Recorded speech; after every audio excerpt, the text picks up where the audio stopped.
This morning, the Iranian government is dismissing an angry warning from President Trump to Iran's president. Hassan Rouhani told Mr. Trump yesterday not to push Iran too far, saying, "War with Iran is the mother of all wars." President Trump fired back with an overnight tweet in all caps. "Never, ever threaten the United States again, or you will suffer consequences the likes of which few throughout history have ever suffered before." Major Garrett is at the White House. Major, good morning. Good morning. The Iranian President Rouhani called President Trump's tweet a, quote, passive reaction. Now, all this rhetoric is kind of a prelude. About 2 weeks from now, the United States is scheduled to reimpose economic sanctions on Iran. Those sanctions had been lifted as part of the Iran nuclear deal. But remember, President Trump took the United States out of that in May.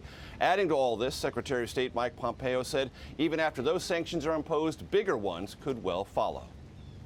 Everyone can agree that the regime in Iran has been a nightmare the Iranian people.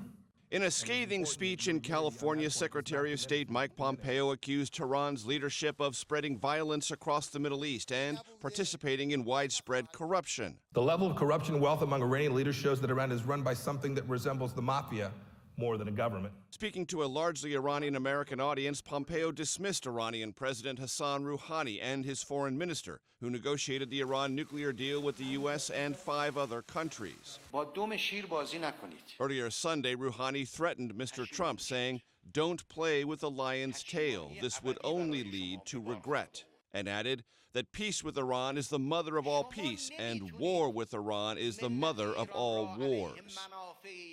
President Trump fired back. "We are no longer a country that will stand for your demented words of violence and death. Be cautious."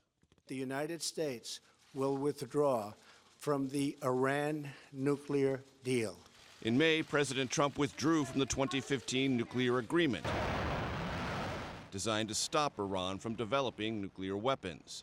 We are asking every nation who is sick and tired of the Islamic Republic's destructive behavior to join our pressure campaign. Pompeo's blistering comments came before the Trump administration prepares to reinstate severe sanctions on Iran.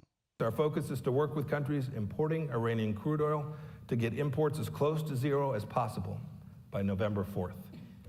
Zero. Rouhani also suggested Iran may block exports through the Gulf if sanctions block its oil exports, and he said Iran may restart its nuclear program. Gayle, he also called Secretary of State Pompeo's remarks funny and ridiculous. All right, nobody's laughing. Thank you very much, Major.